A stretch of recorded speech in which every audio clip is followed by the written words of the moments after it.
I'm an atheist. I think God does not exist. Makes sense. I'm obviously defending theism.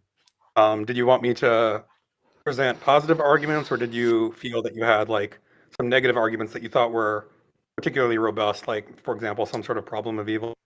Well, so I think that if human A comes up to me and says, I believe something exists, X exists, and they give a list of properties, the probability of such a thing actually existing is dependent upon the qualities that they list. So like if they list it's a dog, has hair and fur and stuff and lives next door, that's rational to believe. But if it says magic or miracles or unicorns, fairies, Santa, things that have any properties that do not have any empirical basis in reality, it's rational to say such a thing does not exist. Person A made that shit up. And so it is, in the case of a god, there are a number of properties, all of which are kind of garbage: omnipotence, omniscience, omnibenevolence, outside of space and time, a mind that is eternal, all things that have no evidence, no basis in reality whatsoever. And so to believe in such things is equivalent to believe in Santa Claus or fairies, leprechauns, unicorns, etc. And so it is, from the rational perspective, justified to conclude such a thing does not exist at an equivalent basis as Santa Claus does not exist. All right, thank you. I mean, I mostly agree with that. I think we, rationally disbelieve in most supernatural things, and God seems like a supernatural thing. So it seems like we need positive reason to believe in God, more so than perhaps werewolves, since God seems, more powerful and more magical and special than werewolves to intuitively. So I guess, the response is going to be that I propose a positive reason to believe in God that doesn't apply to Santa Claus or werewolves. Sure. And I guess, sorry. Yeah, if you have evidence, that's great. Yeah, so I guess, the first thing we can turn to is the fine-tuning argument for the universe. Obviously, there's many, you've probably heard it before, and there's many points of departure where you could object or point out perceived flaws. And I'll do my best to defend against all of them. So the argument for fine-tuning is that, well, okay, there's sadly more than one, but just to summarize, there are certain like physics, the physics of the universe are governed by various well-known equations, but the equations come with certain, constants that, as far as we know, don't change ever over time. They stay the same. And for some of the constants, if they changed even a tiny bit, there's very good reason to believe that, for example, molecules couldn't form, and life itself couldn't form. Again, that's something that you may want to challenge. We can go into that, but I just want to sort of summarize the argument. So the argument is that this seems like so a tiny perturbation for the value of these constants would make complex life impossible. And this seems like evidence that the universe was, in fact, fine-tuned for something like life. Could you And could this is you explain that a little bit more? So I agree with the first premise that if we change any of the constants to a slight degree, life as we know it would not be possible. 100% agree. The next part is the part I'm not understanding, because you said this seems to be evidence that it was designed. Why would the fact that of all the different ways the universe could be constructed, this is a small unlikelihood way? How does that simple fact indicate anything?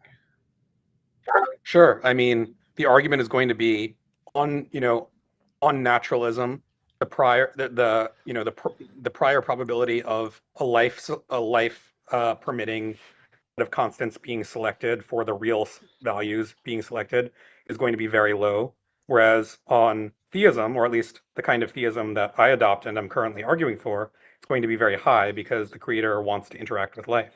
Perfect. So it's essentially a Bayesian argument where I argue the probability of this kind, the constants being life permitting is higher on the prior probability is going to be higher on theism than it is on any kind of naturalism.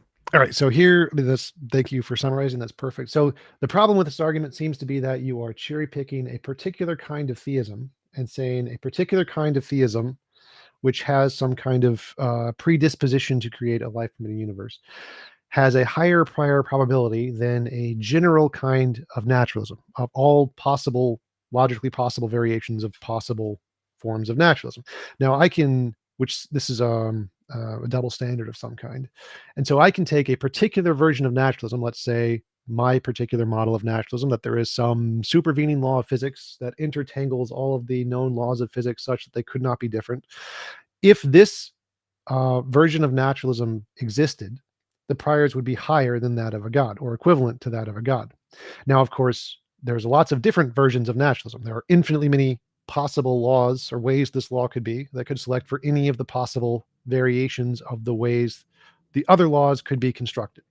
And so I've picked one, which is the one I like the most because it's pretty and it has this supervening law that intertangles all the others and makes it extremely likely. And this seems to be the same thing you've done under theism, because of all the possible variations of theism, there is a possible God who would want a universe of nothing but black holes, or nothing but puppies, or nothing but tomatoes, or nothing but atoms. And so for each possible variation of the ways the laws could be constructed, there is a possible God who could want that particular way the universe could be. And so you've picked a particular kind of God, which is your preferred version of theism, and said this kind of a God has a particular disposition which would make life permitting universe more likely um, than the general kind of naturalism with no constraints. And so if I put the same kinds of constraints on naturalism that you put on theism and pick a particular version of naturalism, the likelihood would be identical. So I agree with much of what you're saying, or at least an important kernel of what you're saying. Like there are versions of theism, or there are versions of theism on which fine tuning not only doesn't favor that version, but actively disfavors it. So, for example, if someone had a religion that's where they worshipped a god who actively hates all life and wants it to be destroyed, then the fine tuning of the argument is active evidence against that version of theism. Similarly, or conversely, there are going to be versions of naturalism on which fine tuning is predicted by, specifically by that virtue of naturalism. Like, I don't know, I don't remember off the top of my head exactly what the cosmological constant is, but if like, let's say that it's exactly, 5.2, obviously I'm making that up. If you define your version of naturalism, like TJump sub natural, or naturalism sub TJump as naturalism plus the cosmological constant is exactly 5.2, then that's extremely good evidence for your version of naturalism. So I think we agree on all of that stuff. However, what I'm going to be arguing is that so yes, it's not evident. Fine tuning isn't evidence for theism all out, and it's not evidence against naturalism all out. Rather, it's evidence for certain kinds of theism and against certain kinds of naturalism. So what I would like to do is argue Oh, that wait, the hold up for kinds one of second, one second. So the part I want the emphasis I was trying to make here was that, while I agree for certain kinds of theism, the ones that select for exactly the universe we see, this would be a factor that would lean towards that kind and lean against the other kinds of theism that wouldn't do that. But the same thing applies to naturalism. So the exact fine tuning we see would be equally as much evidence for the particular versions of naturalism, like my version, and against the kind that select for only black holes or whatever. And so the point of this argument is that it's equivalent. There's an equivalent basis to conclude any of the particular positive versions of naturalism and the positive versions of theism, both of which select for the universe we see. And so there's no reason to prefer theism over naturalism. None, because it's a one-to-one correlation. The general kind of theism of all logically possible gods and the general kind of naturalism of all logically possible universes both have an equal number that create our universe and an equal number that don't create our universe. And so the particular fine tuning argument that we see does not prioritize theism over naturalism, which is the point of your argument, or the main crux of your argument. It in fact indicates both equivalently. If you compare specific versions of both and the general versions of both, the numbers are exactly identical. So, I mean, part of me agrees with that, but what I was about to say is that, it seems like I may be misunderstanding the thrust of what you're saying, but it seems like, so I agree that there's literally, if you're just counting, if you're going purely by mathematical cardinality, there's an equal number of variants of naturalism and theism that both predict, that both predict fine-tuning and which predict, the opposite of fine-tuning, whatever that's called. Sure. Coarse tuning or something, or anti-fine-tuning. Sure. But it's not, cardinality isn't what we're supposed to be looking at. Like, we should be looking at priors. So not all versions of theism and naturalism are created equal. Some we should regard as having higher prior and some a lower prior than others. And I want to argue that the versions of theism that predict naturalism seem versions of theism opposite of what I just said. The versions of theism that predict fine-tuning seem to me to have much higher probability or prior probability than the versions of naturalism that also predict fine-tuning. Okay, That so said, I wanted to pause there for a second. So I'm fine to grant that, but that means that we're no longer talking about the fine-tuning argument. Now we're talking about which model has higher priors. The fine-tuning argument is completely contingent on this priors discussion. Without the priors discussion, purely looking at logical possibility, fine-tuning tells us nothing because there's no evidence for naturalism versus theism, tells us nothing.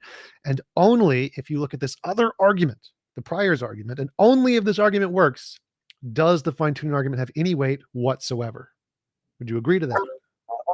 Well, yeah, but I mean, yes and no. Like, I agree that we're talking about priors, but the Bayesian fine-tuning argument is, to a substantial extent, although not entire extent, about priors. And so we're not actually departing from the fine-tuning argument. We're just discussing one extremely important aspect of it, which is Well, what I expected us. well, sort of. So in this case, all of the physics is gone. The physics has left the building. We're no longer talking about physics. We're talking about the priors related to the intrinsic properties of the God hypothesis versus a naturalism hypothesis. And the reference to physics and reality is completely departed. We have no reference whatsoever. Fine-tuning is gone from the conversation. We're only talking about how do we establish the priors of a theist model versus a naturalist model. Well, hold on. I disagree with that. I mean, I agree that the amount of physics that we actually need to enlist in this argument is fairly minimal, but it's not entirely gone. Like, I'm going to try to argue that based on something vaguely like a principle of indifference, on naturalism, the correct way to assign your prior is such that life permitting range is really small. Now, you can argue that, that's not the correct way to assign the priors, but I mean, we're still using physics, and I'm still going to be appealing to physics ultimately because it's going to be about, you know, if we know nothing about a physical quantity, what is the right way to assign priors about it in general? I mean, we're talking about priors, but it's still ultimately going to be boiling down to the priors of certain physical constants that govern, the ability for life to form. I may be misunderstanding you. Well, so it sounds like you're saying that of all, so there's a one. I haven't actually gotten into my argument. Like, this is all like very pre sort of fine tuning in a sense. Like, I have an actual argument that on naturalism there should be certain priors, and those priors are going to, predict that we don't see life permitting constants. Well, so it seems like you're saying that there is of all of the logically possible variations of naturalism and theism, you're saying that we should select a certain subset of the ones of naturalism, and on these, it's unlikely that there is some predetermined law that makes the laws of constants, the laws of physics, intertangled or something. Is that Yeah, it's going to correct? be something very similar to that. Okay, go ahead. Great. So the idea is basically based on the principle of indifference, namely that if we have some fundamental quantity that can take some value over an interval, let's say between, I don't know, 5 and 7, we should, the rational thing to do is to be indifferent. In other words, to assign it an equal probability, for any finite subset of that interval. So I said between 5 and 7. That would mean, say, a 50% prior that it's between 5 and 6, and 50% prior that it's between 6 and 7. Now, there are various objections to this, and I don't want to anticipate them because Well, no, so I don't want to make any hear. objections to that whatsoever. I want to say that, okay, let's apply it to God too. So for equally, there are equal as many variations. I assume we're talking about the ways the Right. laws of physics could be, and that's the variation we're talking about. And so I would Well, make, go ahead. Yeah, so I want to emphasize that there's a major, major disanalogy here between God and the versions of naturalism that predict that on which there's different constant on which the various constants of nature, like the fine tuning, or sorry, the cosmological constant, have different values. Specifically, there's no such thing. So while there are infinitely many different ways that versions of theism, but ways that God could have wanted to arrange the universe if he existed, there's not really any kind of like natural, obvious way to parameterize them in order to do the principle of indifference. Whereas I that don't that is understand what that means. So, like, I can take exactly all possible variations of the way the natural universe could be, take all the different ways the constants could be arranged or something, and I could say God wanted that. So we have a one-to-one correlation to all possible ways naturalism could establish the universes to all the ways God could establish the universes. And so I don't see any difference there. right. No, the difference again is that while there are infinitely many ways that God could have wanted the universe to be arranged, there's no natural way of parameterizing them so that we could like sort of say, uh, you know, there's like no single number or set of numbers that can capture all of those such that we're like indifferent over all of them. Whereas that is true on Wait, naturalism wait. So I'm for not the values. understanding. I'm not understanding. So for naturalism, there Okay, is a I'd one-to-one rather correlation. So like wait. anytime. I'd rather actually keep my sentence. Thanks. So I mean, you're looking at one-to-one correlations. You're Yes. looking at counting numbers of ways of things could be. That's not the right way to go about them, and I don't think that's the way that ultimately scientists use. Well, it's just irrelevant to To the argument here. So the argument here is anything you apply to naturalism applies to God. So I'm just going to mirror any No, argument you use. I'm pointing out specifically the disanalogy. You keep going back, let me restate that. It seems like you want to point out that there's an analogy because we have an infinite number of ways on both naturalism and theism to get both pro and anti fine tuning. And I'm saying that's completely the wrong way of looking at things. We shouldn't be counting ways things could be or not be on either theory. Rather, we should be looking for sort of natural parameterizations, I still and have no then idea what looking that at means. Still have no idea what that on means. what measure of those parameterizations do we get one thing or another?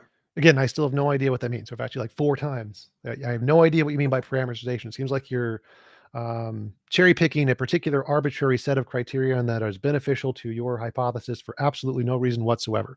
So get rid of the parameterization talk. It's just irrelevant. Why No, the would parameterization is completely essential, and I no, no, need no. to Get if rid I of the don't talk. understand Make it try my best. bring it down to like a level that makes sense to most humans. Get rid of the technical philosophical jargon that's just irrelevant to the conversation. Here's the problem: any amount of variations that there are the same. You admitted that. You agree to that. That's fine. And you're saying that well, there's this new thing, this new set of parameters that we need to assess, like that differentiate the two hypotheses. What?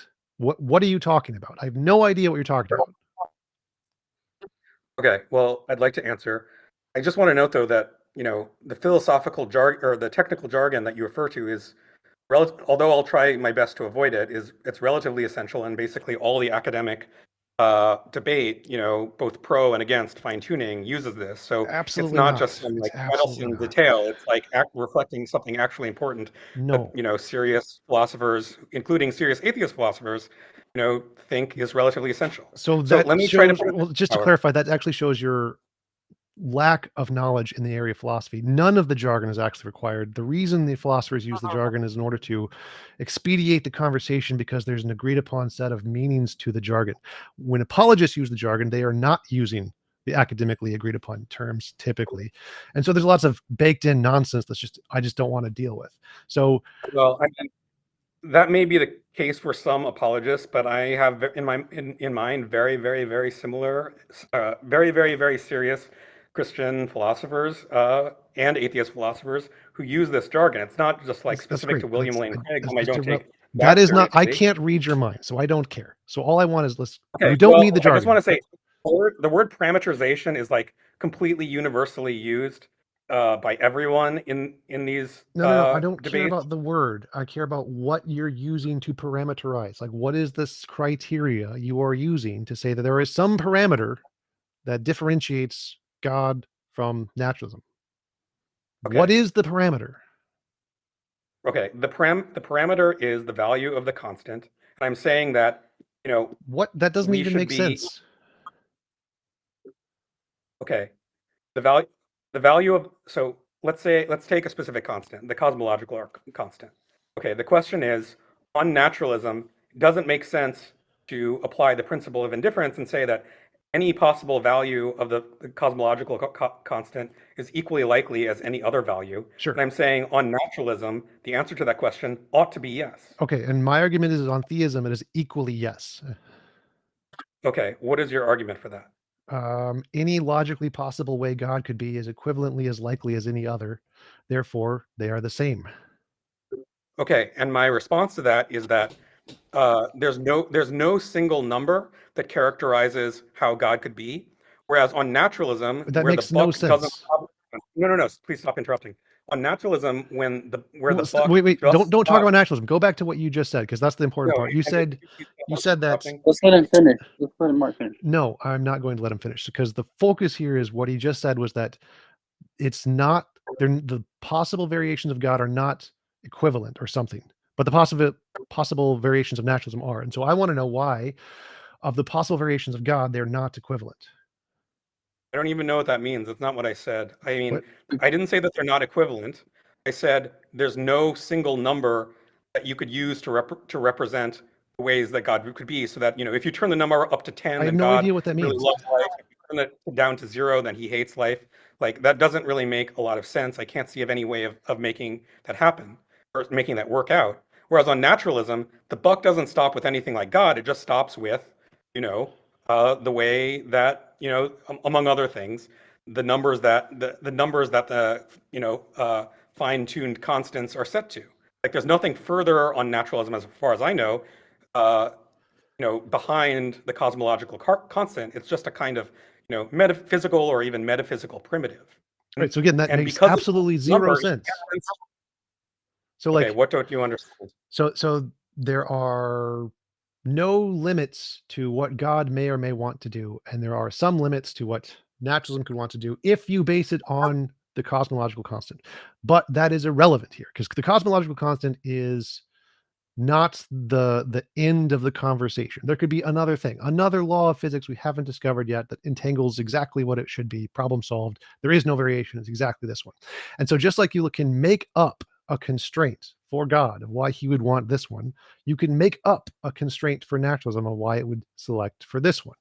And so it's your argument is just irrelevant. It's just irrelevant to say that since there you can't assign a specific number to the variations of what God could want, therefore you can't establish the probabilistic similarity. It's like, well, no, you can. It literally makes no difference what number you use if the percentage of the number is the same. So the numbers don't matter there. It doesn't make any difference to the argument whatsoever.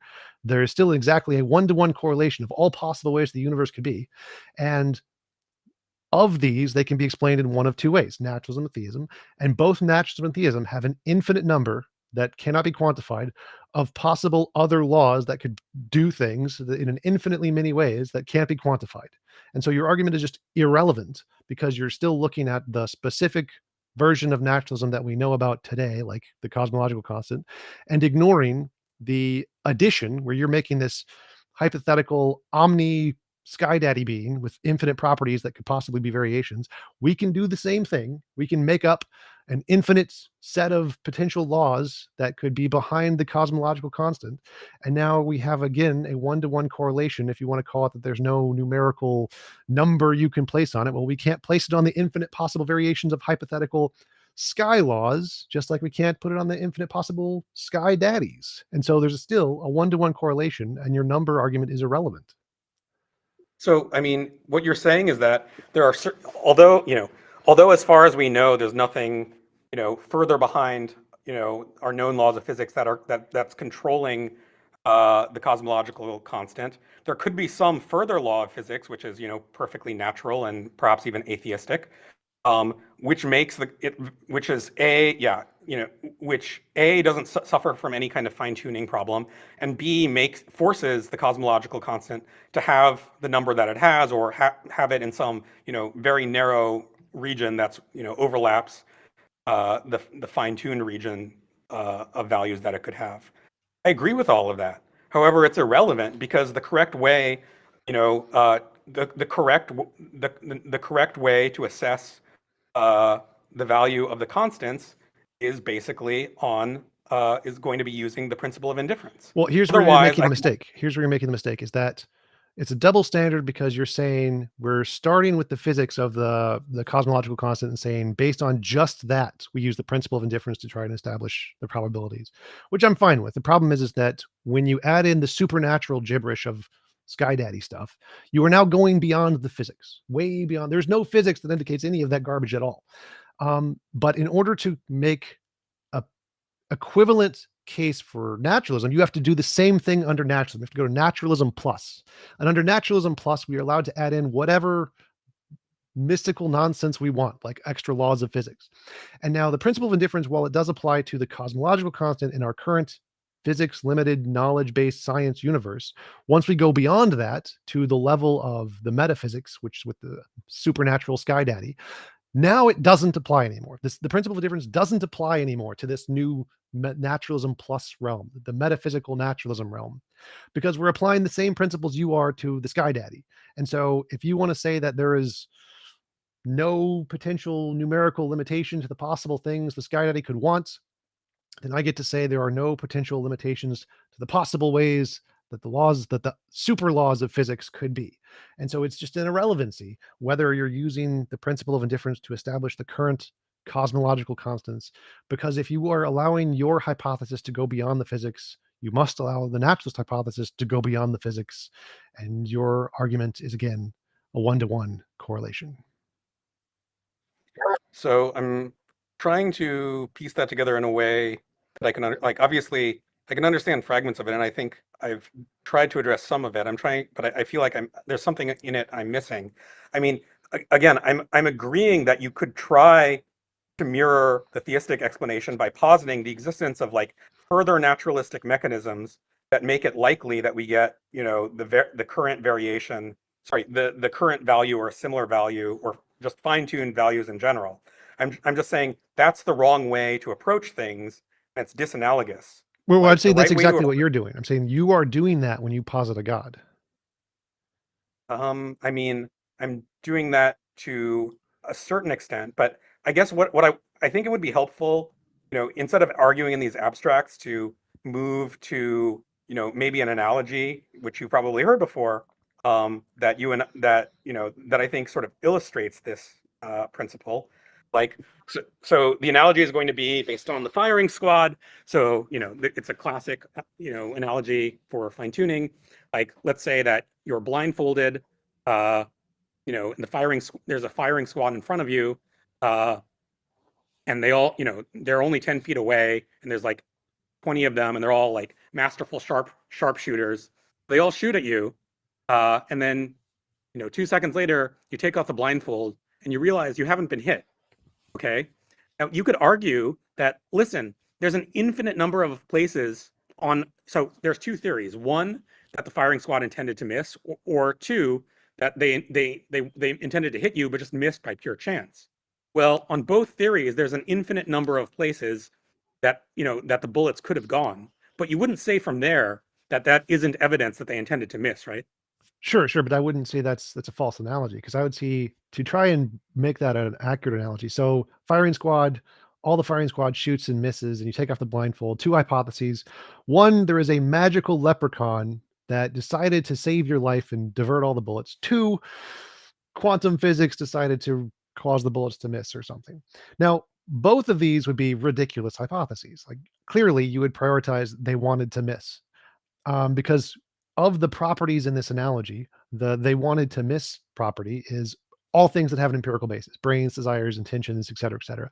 And so to make it an accurate analogy, you have to add in the super daddy, Sky Daddy magic stuff of like a leprechaun. A leprechaun decided to make all the bullets miss. And then contrast that to another hypothesis that a naturalist hypothesis that like something in quantum physics caused them all to miss or something, and then it would be a fair analogy.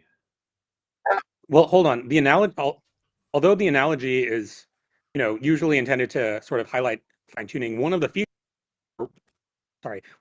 of it I think is more relevant is to rebut one of your earlier points. Like, again, you were saying there's an infinite number of ways on both theism and atheism for, an infinite number of, say, versions of atheism and theism on which, uh, you know, the fine tuning of the universe is going to be likely. But again, that's just like a very brute, like overly coarse-grained counting, like cardinality measure. Like there's an infinite number of, all I was trying to illustrate is that there's an infinite number of ways on both the intentional and unintentional hypotheses for missing to happen. So I hope you agree that just counting number of ways something can happen on one theory versus another is not the right way to assess, which one is more likely given, the empirical data, which in the case of this thought experiment is, finding that I haven't been shot. Well, so the infinite, to bring it into your analogy, the infinite there that I'm thinking of would be like, maybe it was a leprechaun that did it, or maybe it was a fairy, or maybe it was a Right, unicorn, or right. maybe it was a Santa Claus. And then there's different, I mean, infinitely many variations of sure, quantum physics or yeah, something. I agree. So in fact, so much the better for what I'm saying. Like, just uh, you know, on both the intentional missing and the non-intentional missing hypotheses, there's an infinite number of crazy ways for it to happen. Like maybe they intended to miss and a leprechaun stopped them, or maybe and a leprechaun, uh, and a leprechaun like move like uh, you know, so sorry. Let me start that sentence over. Yeah, I Maybe understood. I they understood. intended. Yes. Yeah, yeah. Maybe they intended to hit, but a leprechaun moved it out of the way, or maybe they intended to miss, but a leprechaun moved the bullets back into the way, but an invisible dragon moved it out. Sure. Right? You have an infinite number of degrees of freedom on which to sort of add in extra details on either hypothesis. You obviously wouldn't say that that's uh, that's going to seriously you know remove one theory from being favored over the other theory. Right. The infinite there wasn't the point of the argument. So the point of the argument was, when apologists bring up the fine-tuning argument, they usually have a double standard where they select a particular kind of theism and contrast that to the probabilities of a general kind of naturalism. And so if you take a particular kind of something and contrast it to a general kind of something like flowers and roses, roses will have more thorns on average than a flower. But that statistically is irrelevant because what you need to compare is a particular and another particular. And so in the case of naturalism, if you want to say that the priors of a god are higher than the priors of a particular naturalist hypothesis, you would fail. You would get exactly one-to-one correlation. Like if I said a particular naturalist hypothesis of my super law would be more likely than general theism, like yes, but that's just trivial. It doesn't matter. We don't care about general theism. It's not a fair comparison. So the only point, the infinites there is just irrelevant to the argument here. The argument here is that you have to compare either a particular model of naturalism and a particular model of theism, or a general model of naturalism and a general model of theism. The generals are the ones that have the infinites. Neither of us care about either of those. Yeah, I mean, I don't think it's ever possible to compare, a truly general version of anything with a general version of anything else. You always have to pick out specific subsets that you think have, more plausibility, and we can get into that if you want. But what I'm trying to say, what my larger point is that, in general, unless you have a reason, not specific evidence, not, specific reason not to do so, like if you know nothing about a physical quantity, um, you should assign, uh, and you have absolutely no idea what determines it. The most rational thing to do is to be indifferent over its possible values. Right. Where So indifferent I means can you're agree with that. I assigning can just a 100% uniform, agree with that. a That's totally uniform, fine. hold on, But no, we, no, uniform prior probability distribution. that's fine. And I I agree think with that. that that's 100%. We're agreed. So essential. Okay, great. so if we take the cosmological constant and the prior probabilities of any one of the possibilities exactly the same, that's great. But that tells us nothing about theism or naturalism. Wait, hold on. So first of all, prior probability distribution doesn't really mean prior on any one value. Like for a continuous random variable, the prior is going to be That zero. doesn't Like matter to the there's an argument. infinite number of values that it can be. But Doesn't rather this is it's on, irrelevant to the you're argument. assigning a distribution on, I intervals that don't it could care. I take don't its care. I don't value. care. You've gone way too into the philosophy weeds that don't matter. So I'm saying I can agree. Let's suppose there are infinitely many ways the cosmological constant can be. I don't care about the number. The number does not make a difference. Infinite, 10 million, 10 billion. I don't care. The problem is that this fact does not indicate naturalism or theism either way. There's exactly the same probability of both a particular model of theism explaining this and a particular model of naturalism and a general model of theism and a general model of naturalism. They both have one-to-one correlation. I don't care which number you pick. Okay, and I'm saying on naturalism, you should absolutely choose the version that assigns equal, like on naturalism, the rational thing to do is to assign the probability distribution that assigns equal weight to all possible values. And on theism, it's not, because on specific, sorry, let me restart that. Not on theism, general theism, but on, life-friendly theism, just general theism plus the thesis that God wants Right, there right. to be So here's life for the him. question. This is great, great. So why are you picking life-friendly theism, but not life-friendly versions of naturalism? Why are you sticking with the general version of naturalism, not the particular version? Why do you have this double standard? Why is there this special pleading going on? I guess the reason is that we need it. I mean, I think that's basically the way that okay. So the reason is that I think that's how in naturalism we assess basically everything, like every other uh, assignment of priors. So for example, in the firing case, like if they were firing randomly, we would assume there'd be some, like, maybe, I mean, I don't know, I don't exactly know the shape of the probability distribution, but there would be if they were firing randomly, we expect there would be, some, like bullseye type or circular probability distribution where, like, there would be a circle of rough circle of bullets around me, right? Why would we think that that's the right, on the firing randomly hypothesis, why would we assume that that's the right probability distribution rather than a probability distribution that's like very tightly centered on the center of my chest?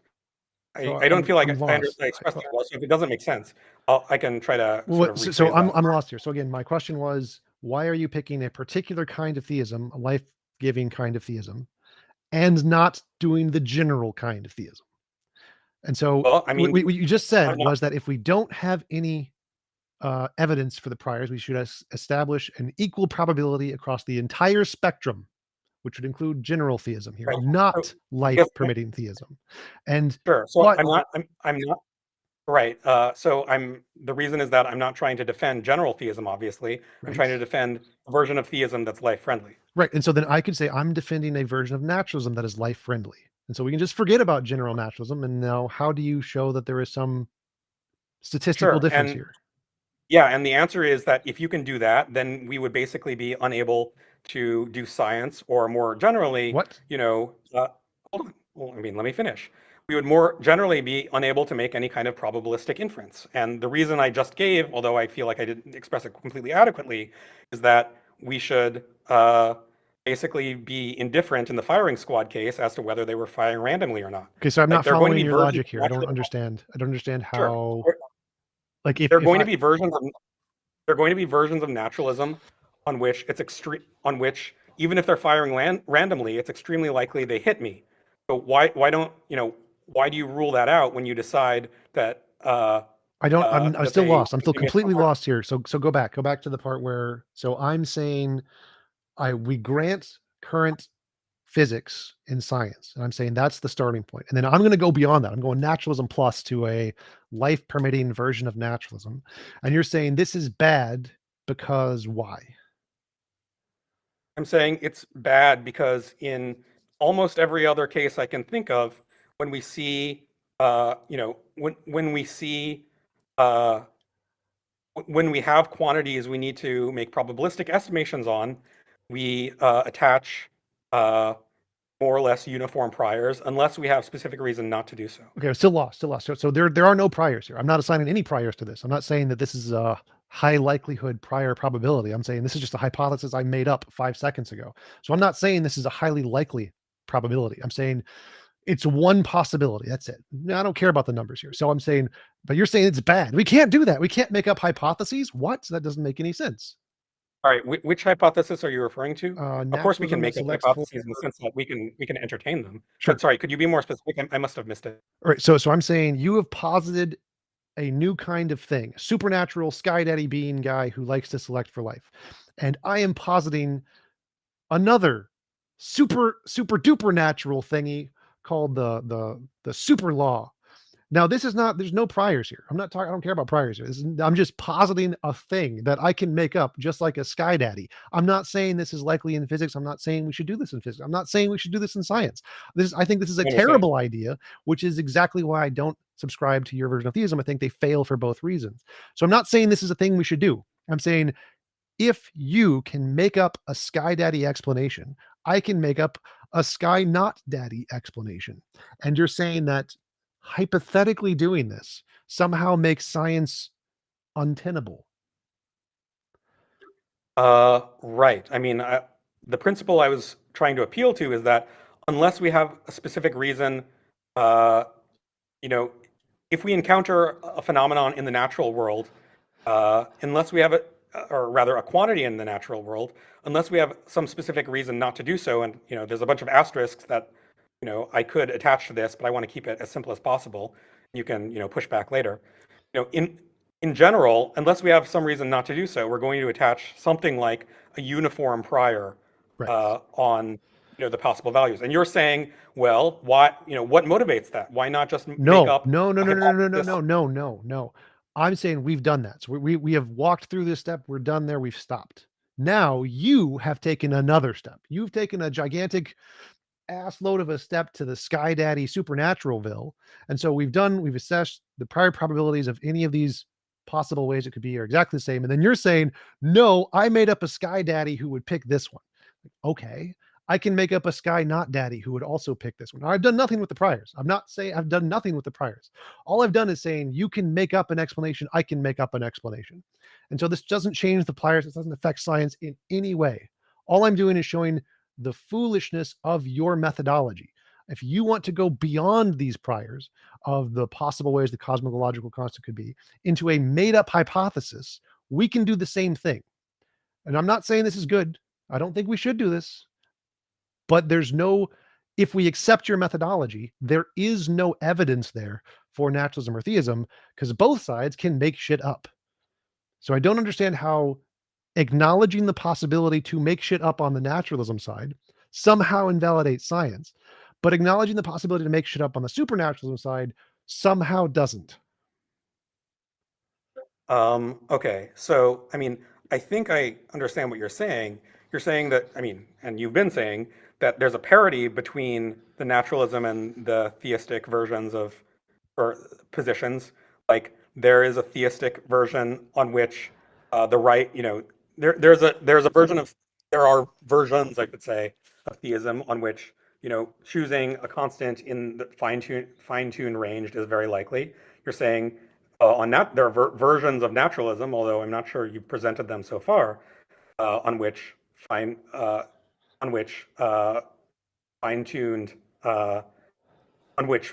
fine-tuned constants are also necessary. I think we are not necessary, but are very likely. They're explained. It doesn't make a difference. Yeah. Yeah. Well, sure. Yes. Explained, likely, both of those, let's say.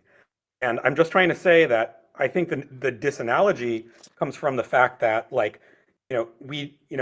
on naturalism, there's no any kind of independent motivation, to go beyond assigning a natural probability, Could you give me an example? What is an independent motivation for the theist side?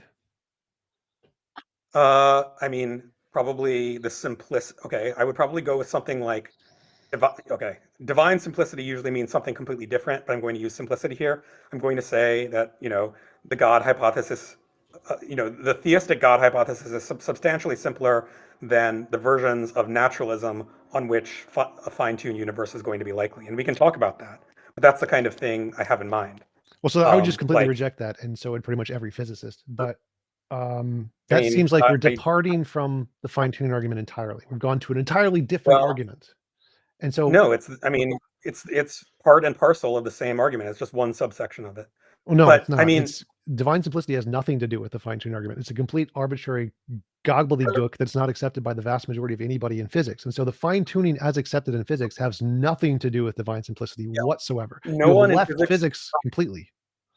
physics has nothing to do with what I was referring to by divine simplicity. In fact, I even said I'm even using it in a non-standard way that departs from the way that theologians use it. Well, that's fine. Like, but I'm yeah, happy to that's grant that. fine. I'm happy to grant that. I'm just saying physicists Sure. think divine simplicity is garbage. They do not accept that No, as a legitimate concept in physics. It does not exist. It is fairies. It is Santa Claus. It does not exist. And Yeah, so if I we're mean, talking about the as fine tuning as accepted as a thing in physics, which I agree is a thing in physics, divine simplicity is not a part of that. It is not a part of the accepted definition of fine tuning anywhere in any physics textbook ever. yeah, physics and physicists do not have any expert sort of On fine tuning, they do. credentials on whether on the Kolmogorov complexity of the God hypothesis. It's more or less orthogonal to physics. It's a philosophical question. I didn't say that. I didn't say. So I said that fine tuning, they have an expertise on. They have an expertise on fine tuning. Now you're adding something that is not the fine tuning physicists are talking about. You're adding something different. We have left the fine tuning in physics argument. Okay, you seem to be under the impression that if I defend A, and in the process of defending A, I move to I appeal to something in some other area B, that I've completely departed from A. That's just not true. That's not how this works. Let me try to. I'm touching on both simultaneously. Well, no. So this is called I forget which fallacy this is, but it's like a revolving domino fallacy, at least to circular reasoning. But in physics, they don't do that. Notice they don't go to philosophy. If they want to say general relativity is true, here's a novel testable prediction we can make to confirm it through the LIGO experiments. They confirm it. We're done. We don't need to reference philosophy here. We're done. Okay, hold on. So this isn't a purely physics or i.e. physical argument. It's a philosophical argument that uses physics, to a substantial extent. But it's ultimately philosophical and metaphysical. So I have no problem just going back to philosophy and metaphysics at the points where I need to. That's completely to be expected. Well, so I had a conversation with Robin Collins. Do you know who that is? Of course, I'm a big fan. Yeah, he admitted on camera that nothing in the physics indicates design. You have to add in a secondary argument, like the moral argument or some kind of property establishing argument of the God to include that it's higher probability. So I had this exact conversation with him, and he admitted, yes, absolutely, 100%. There is a one-to-one correlation to naturalism and theism in both the general sense and the particular sense. And so the next part of the argument that typically the academic philosophers will go to is they're going to say, here's some reason to think that a particular kind of God is more likely than any other kind or something. Right. What you seem to be doing is not that. Right. That's what I was trying to do via simplicity. Like a version of God, the existence of God is simple in the sense that it takes very few bits of information to specify. I mean, not a negligible number of bits, but not very many.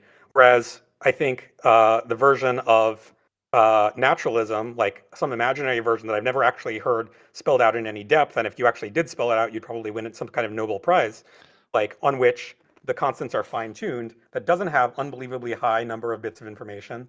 Like that's, I don't think such. I'm not aware of any such theory of physics. Well, it doesn't exist for God either.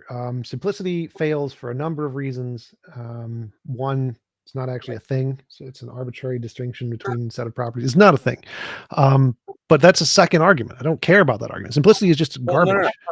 It's like arguing from Harry Potter. I don't know. Just saying it's garbage and not even hearing out what I have to say seems a little premature.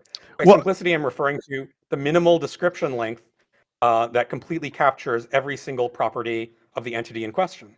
So if the minimal, for God, it would be something like someone, a mind that can do all things and knows all truths that it is possible to do and know. Like that was a very simple sentence that specifies basically every part of God's abilities. If you tried to do the same thing for some naturalistic version of physics that would, render, fine-tuning likely, well, you're going to have a very tough road of it. A I'm law of afraid. physics Like that makes fine you're tuning going to have to come likely. up I with just did a it. bunch of I just did it. a bunch of equations that are going to predict what we see, and those are going to be inevitably very complex. If they weren't, then someone would have figured it. If they weren't unbelievably complex and taken an unbelievably large amount of space to fully specify them out, and some physicists would have done so already. Sadly, they have. Well, no. So that's again completely irrelevant. The ability to express an idea through words or whatever is just irrelevant. It doesn't make a difference whether you can express an idea with words simpler or not. Secondly, the God concept is the least simple thing imaginable. If an all-powerful, all-knowing being who can create all of the universe is somehow simpler than an apple, then you have a dumb hypothesis. It's not even worth talking about at that point. There is no simplicity to an all-powerful being, and simply calling it simplicity based off of your arbitrary standards doesn't interest me. I don't care. Physics doesn't care until you can make a novel testable prediction to demonstrate that there is some simplicity law and that it conforms to your concept of simplicity. It's just you making shit up. And I can just say, based off of the Harry Potter magic law, it's wrong. And then, aha, it's over. Like this, it is not a serious argument. Simplicity is not a serious argument in physics. We don't care.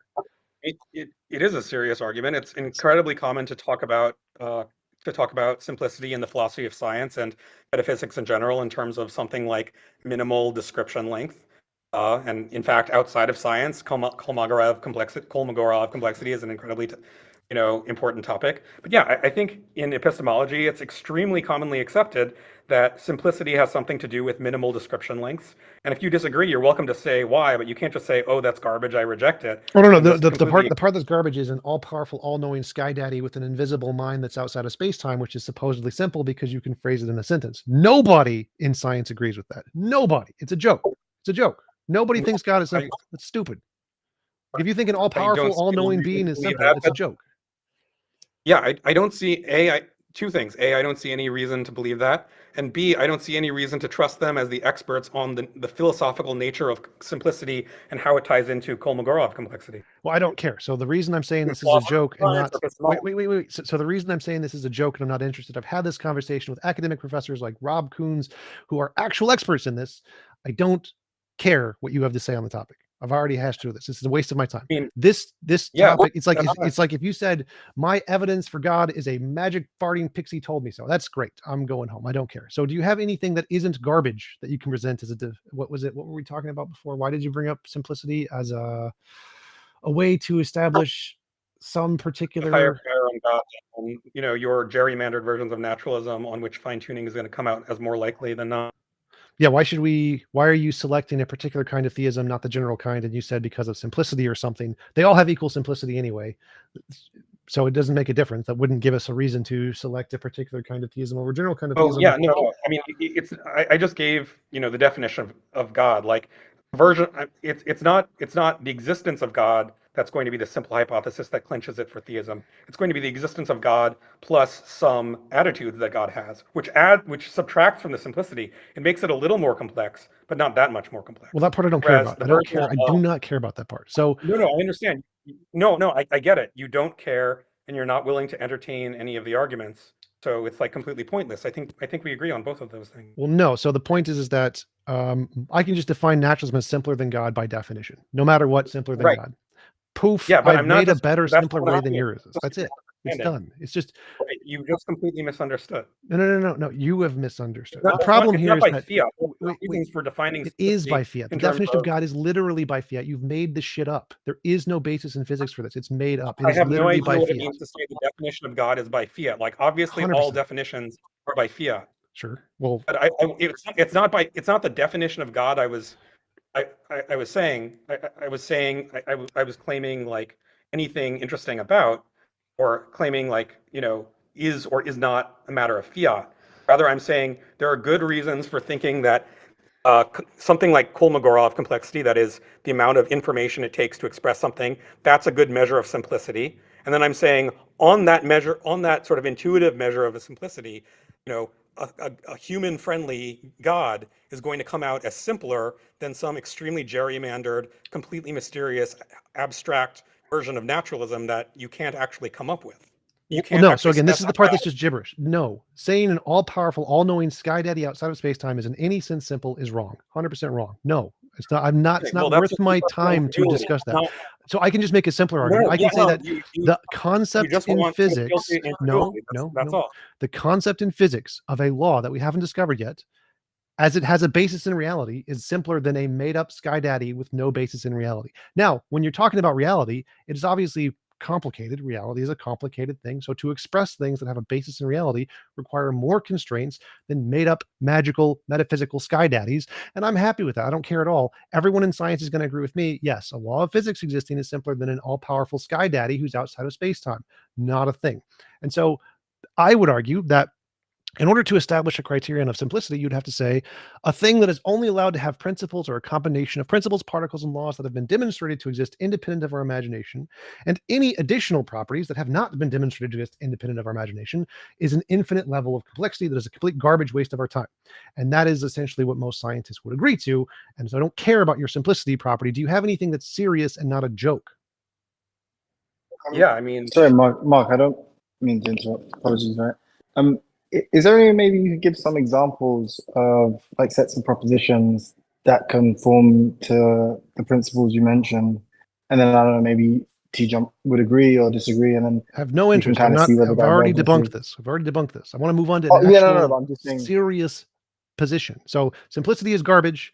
It's too ambiguous. It's undefined. There's no basis in physics. You can define it in any way you want.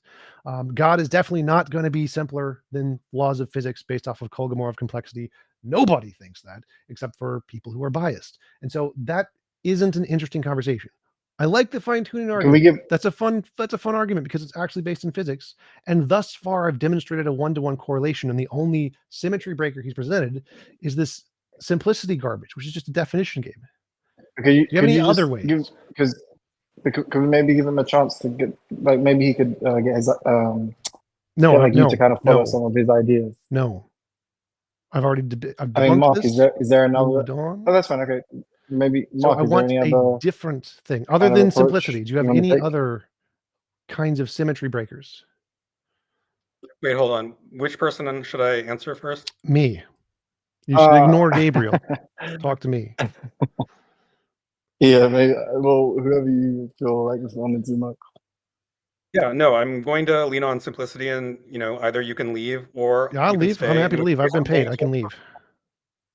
Okay, do whatever you want, man. I'm So, just saying that I'm not going to just Well, I like mean, give you your personal incredulity and ignorance of what physicists or philosophers of physics believe. well, no, I've already told you what they believe. They don't accept your simplicity garbage. They do not accept the concept of a God being simple. They think that's literally a joke. It is as They much do of a not have joke an as opinion creationism. It is of much as a algorithm joke complexity as of God astrology. I versus. don't care. So, do you have anything? Because so I've demonstrated what I attempted to demonstrate, which was that there is a one-to-one correlation between naturalism, simpliciter and general, to theism, simpliciter and general. And the only symmetry breaker you could provide is some definitional gibberish about simplicity, which is not accepted in physics. Is there anything in physics that you can provide that is a symmetry breaker? All right, what is your evidence that physicists don't think that Kolmogorov complexity is a good No. That is a good way of God, the argument was simplicity? that God would be simpler under Kolmogorov complexity than No, no, the no, law no. of You physics. said you can define simplicity however you want, and physicists don't accept the way Yes. that I'm that I No, no, that no. I'm trying to define I it. specifically Please tell me said what your evidence is. No, no, no. Please, no. please answer my question straightforwardly. No, What is your because you're evidence straw manning what I that said. Listen to what I said. complexity Listen to is what a I measure said. of simplicity? Listen to what I said. Don't straw man what I said. Actually, listen to what I said. I said, God, as defined by the theists who are idiots, an all powerful, all knowing, non physical sky daddy, would not be defined as simpler than a law of physics in any model of simplicity that's accepted in any academic field. No. So that's the argument. It's not that Kolmogorov complexity is itself bad. The definition is that an all-powerful sky daddy is somehow simpler than a law of physics. That would be rejected by all physicists. Okay, great. So at the very least, can we agree that even if I'm completely wrong in my conclusions, we can agree, I hope, that Kolmogorov complexity is a relatively decent measure of simplicity, at least at an intuitive level. No, that's a separate topic. I would have to have a standard of simplicity that we actually define somehow relative to reality or something that has completely outside of the bounds of this debate. Maybe, who knows? Tom, and depending on where you guys want to go, that's totally fine. But you remember, do you mind if you would like maybe give a positive case for atheism I as did well? that Do you in the think you could do beginning. that? Yes, I did that in the beginning. He Oh, said he okay. agreed. Did you? Oh, okay. You guys adequately. I didn't hear that was engaged fully. Mark, you felt like you gave a substantive response to that? I mean, I suppose I mean, if I went further, if I don't know if you're trying to wrap it up, I'm happy to go on further. I mean, I'm going No, to no, try to no. argue. As long as I would, Tom's amenable. right? Yeah, I said you can go forward. You can go forward. Yeah, I mean, I'm just going to continue arguing that A, it is relatively commonly accepted that Kolmogorov of complexity is a good measure of simplicity. I've already debunked and you on that. B, I don't care. So, could you have anything other than simplicity? I mean, no, I think I'm gonna rest on that. Okay, I'm happy to conclude there. I've demonstrated my Okay, that point works. successfully. Tom, since there's still a little time left, would you be willing to engage either something different or another interlocutor Sure. in the meantime? Sure. Did you hear me? Yes. Okay, right on. Yeah. Just bear with me. Give me just a second here, if you would. Yeah, just 1 second.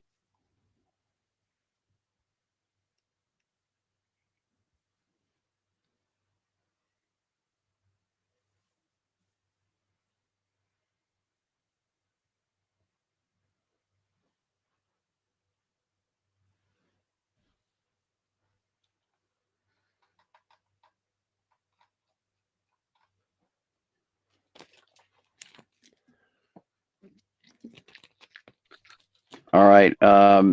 We'll just see how this goes. Goon, go ahead, buddy. What do you want to say? Yeah, TJump. I might have joined a little bit late. I heard that you had an argument in affirmative, right?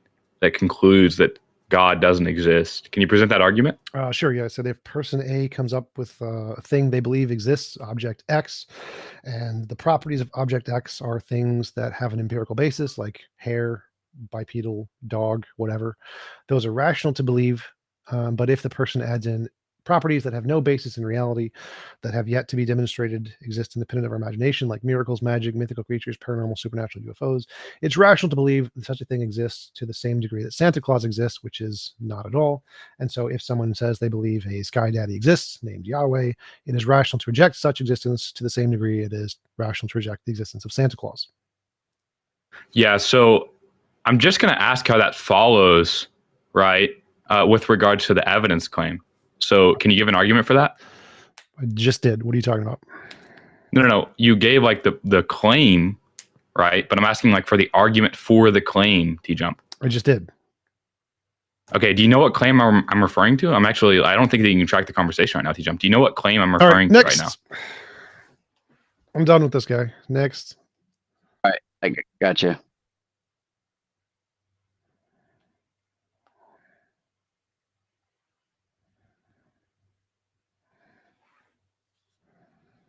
I mean, I'm sorry, I'm not sure if Mark's still there. Mark, is still there? Absolutely.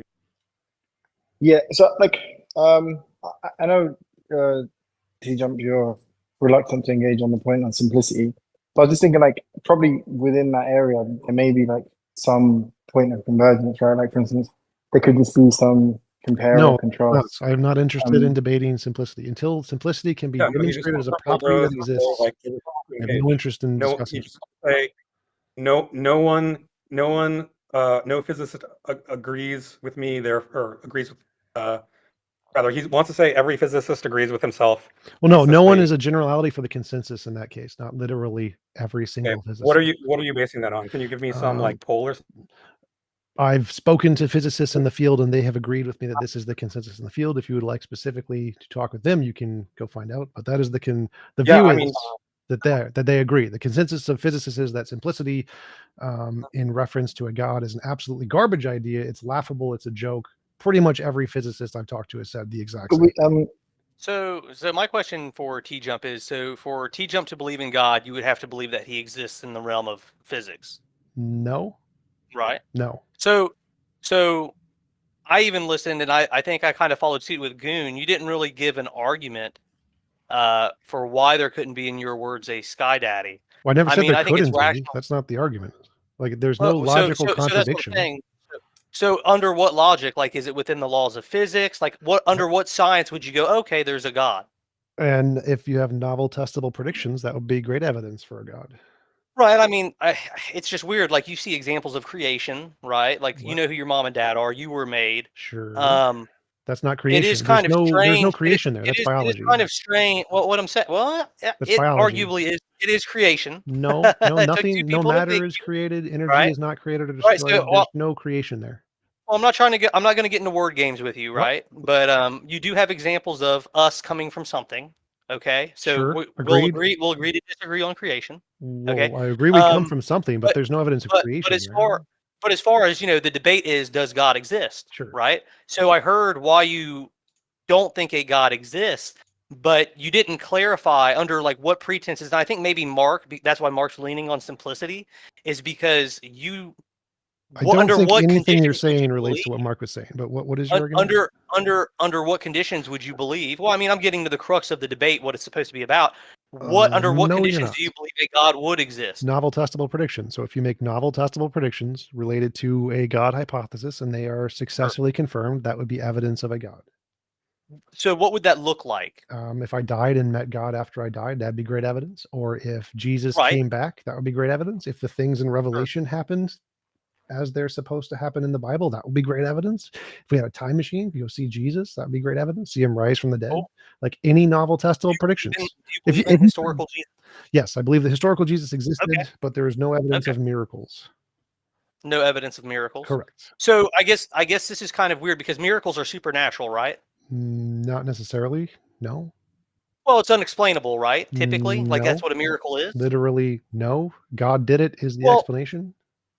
Well, so that would be to me like a miracle, like that would be supernatural. Like earlier you mentioned Santa Claus. Santa Claus is magical, right? Like he Sure. flies around, he does supernatural things, right? And I think when you're looking at just the position that we are in as a species, on the conditions that made the Earth, the solar system, the speed at what we're moving on a planet through space, we don't really have any other examples of another universe like ours per se. We've not seen a space fortress. We've not seen other people traveling through space.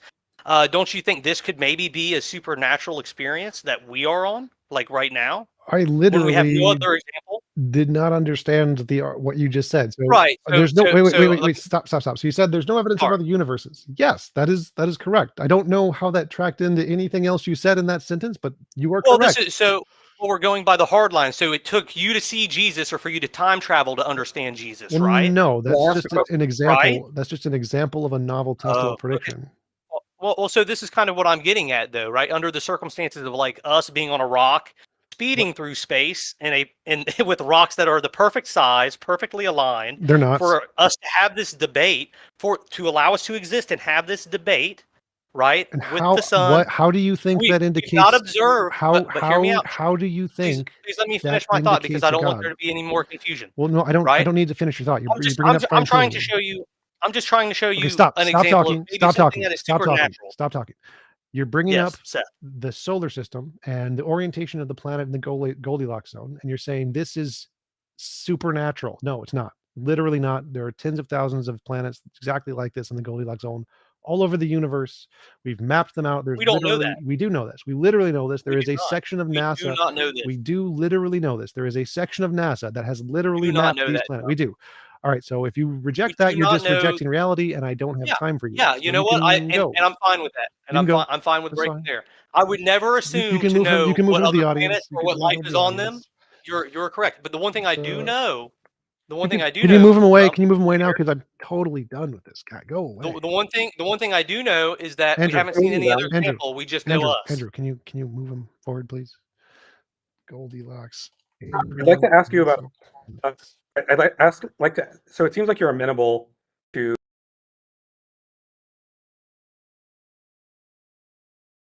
of God. I'd like to ask you about a thought experiment. I'm sorry, I missed the first part. Could you say that again? Yeah, I'm sorry. I'll try again.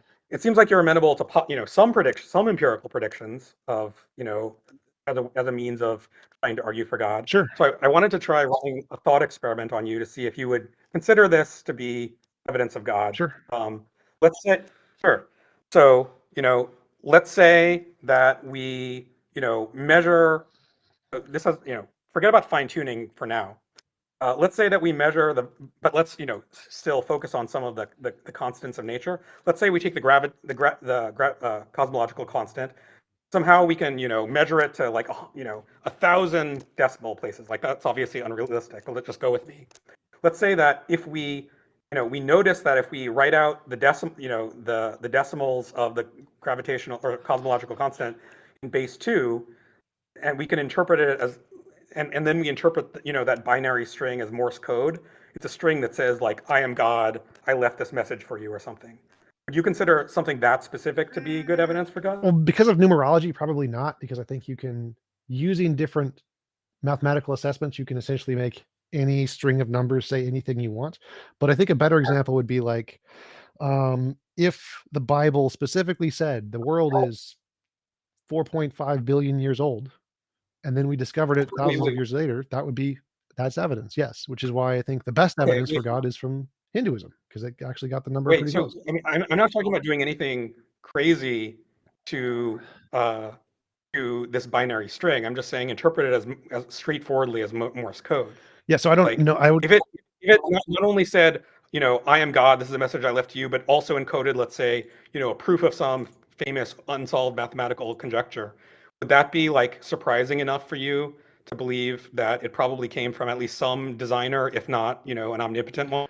potentially yes, but because of the studying I've done on numerology, I don't like transitioning letters and numbers into systems because it's arbitrary and you can make it do anything. So I'd want something better than numerology approaches, but Well, I potentially. don't think numerology is the right way. Like if we had to like plug it into some like unbelievably complicated mathematical function in order to get what we wanted to say, it's just like some really stupid binary string some very simple encoding scheme that we already had before we even had the capability of measuring, the fine tuning, any of these constants. Morse code is from late 1800s, I think, maybe early 1900s. Like it would be quite an unbelievable coincidence if this existing extremely simple encoding scheme would give us something like a brand new proof of an unsolved mathematical conjecture. Wouldn't that be like at least a little bit, decent evidence for God's existence? Well, the way I would phrase it is like if it just said the proof in the Bible, then yes, that'd be great evidence. But I think that every Well, it doesn't have, well, not the proof of translation, the Bible.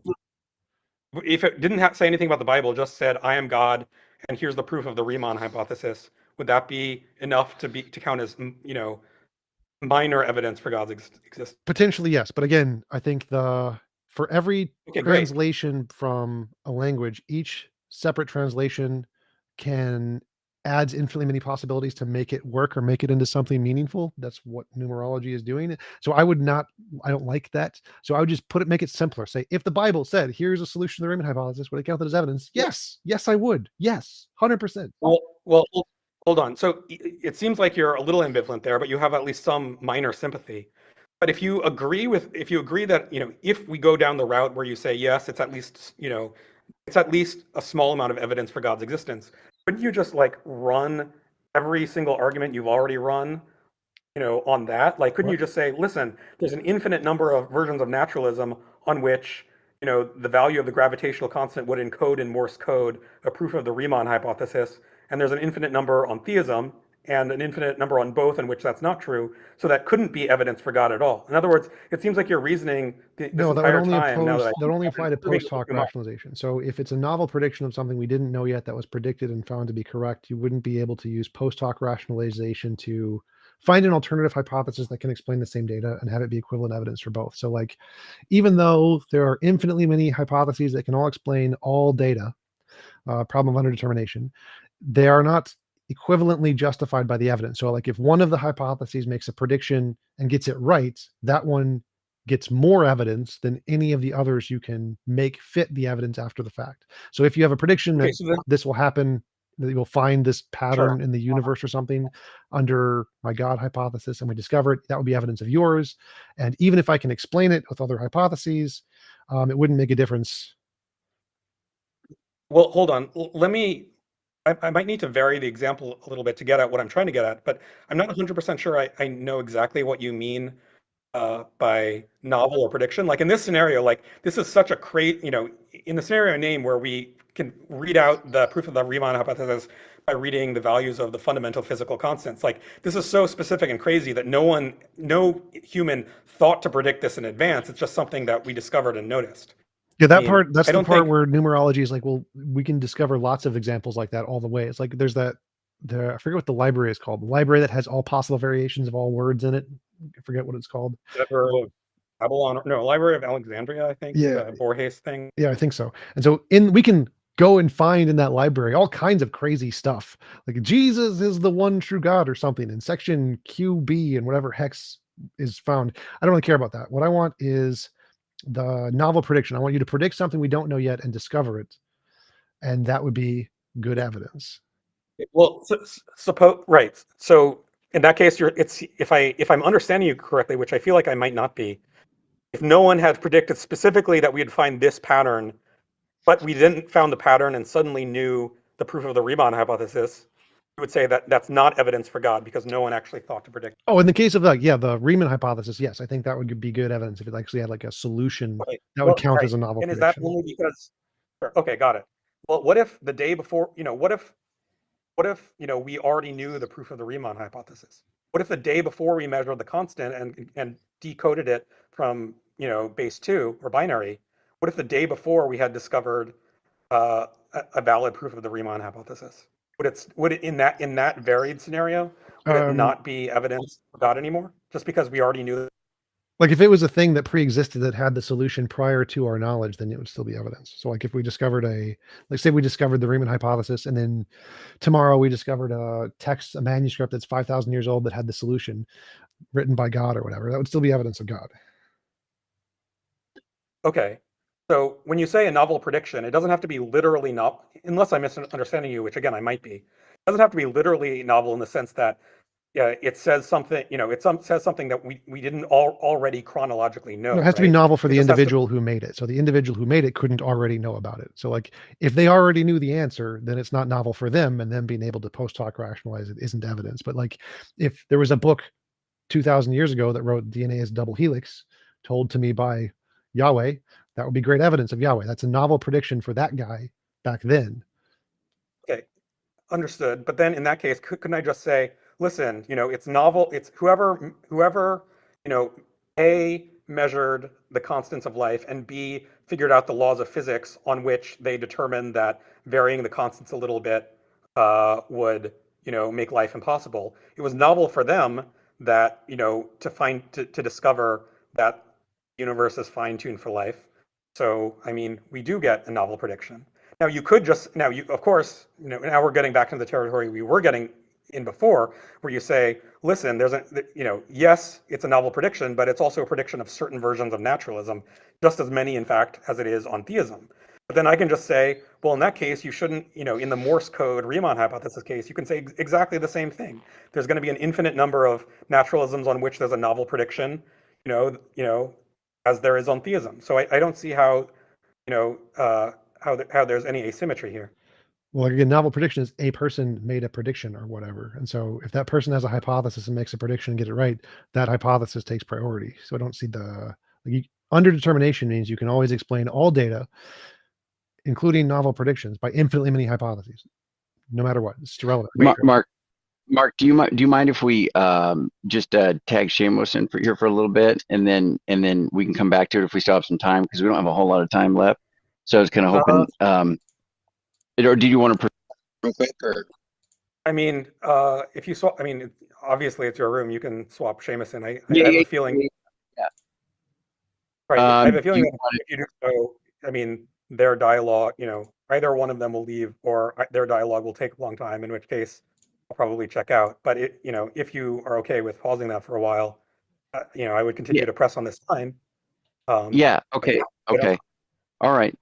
Go ahead. Go for a little bit here. More. Go ahead.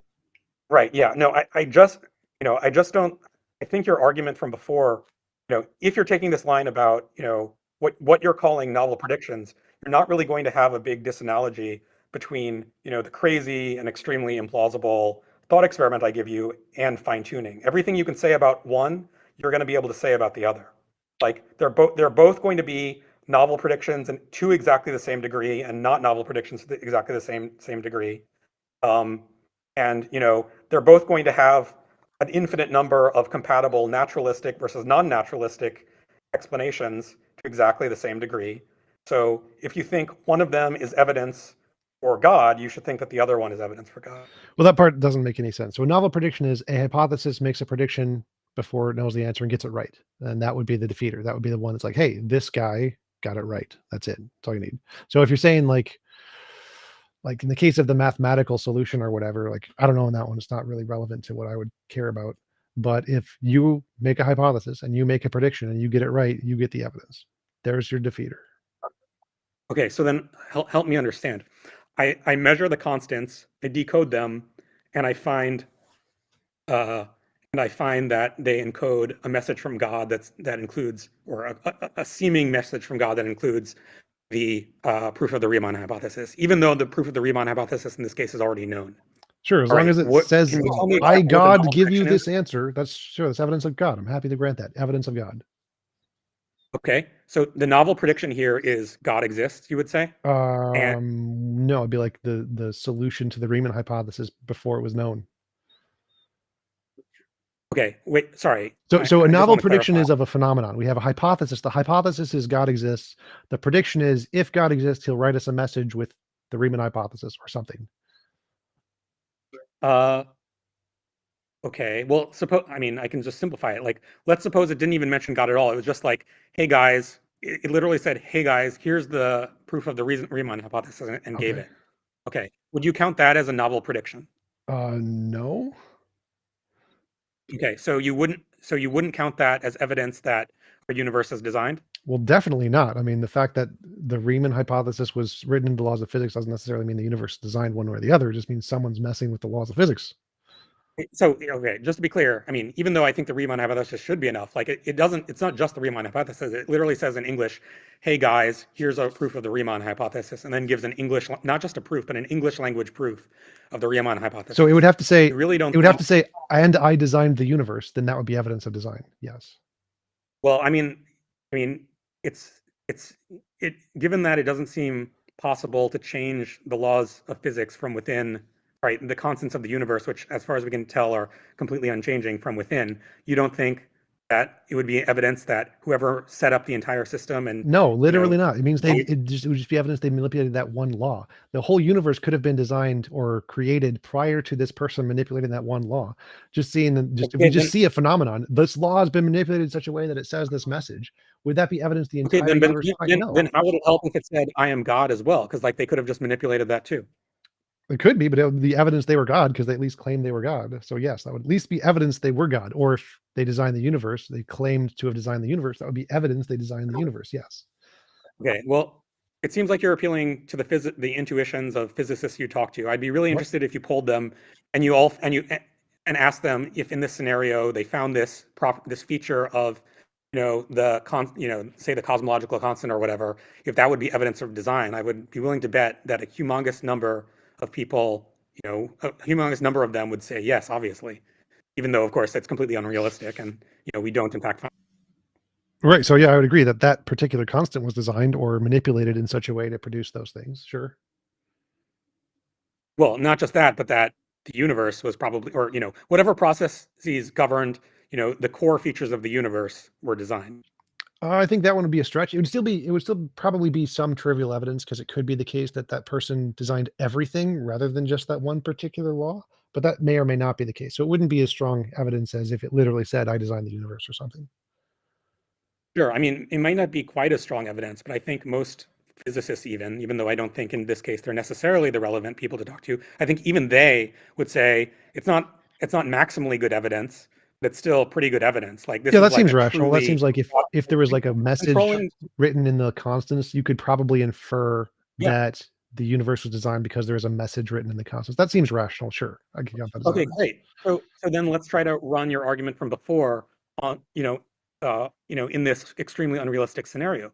Like there's still an infinite number of physical laws that would generate, Sure, I'd say that quote unquote message. well, I know what you're going to say. So I'd say that the probability of a universe producing this particular message being natural would probably be lower than the probability of a designer or the number of possible designers producing this message. Therefore, it's higher probability that a designer did it than one of the natural outcomes did it.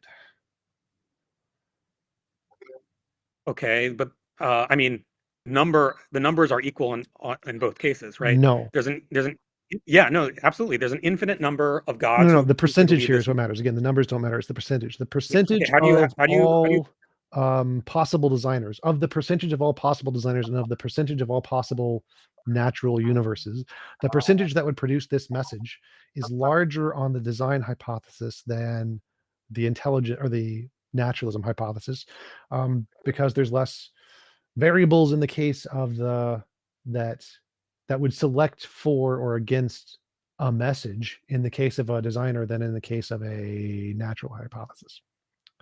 Yeah, there's not going to be any way for you to calculate percentages. First of all, percentage It deals is. It with is actually cardinality. quite easy. Again, I went over this with Rob Coons. He 100% agrees with me on this. This one's totally easy. Totally easy. Yeah, I'm incredibly skeptical that he agrees with you on that. Maybe he agrees with you on something and you're But this misinterpreting it. is not I'm controversial. skeptical that he This is would not say- controversial. If we see a BMW, Of course it's controversial. no, it's not. This is not controversial. So if we No, see I a just thing don't that think we you have have any lots idea and what lots of evidence is made by a mind, like a message, and you want to say, No, is no, it I more want to stick likely? to the specific point. Yes, like the message. That's what we said. The message. That was the Okay. point. Okay, help me compute the percentage of gods that would lead this message versus the percentage of physical laws that would accidentally produce this message without any intelligibility. True. So like give me some sort of computation to work.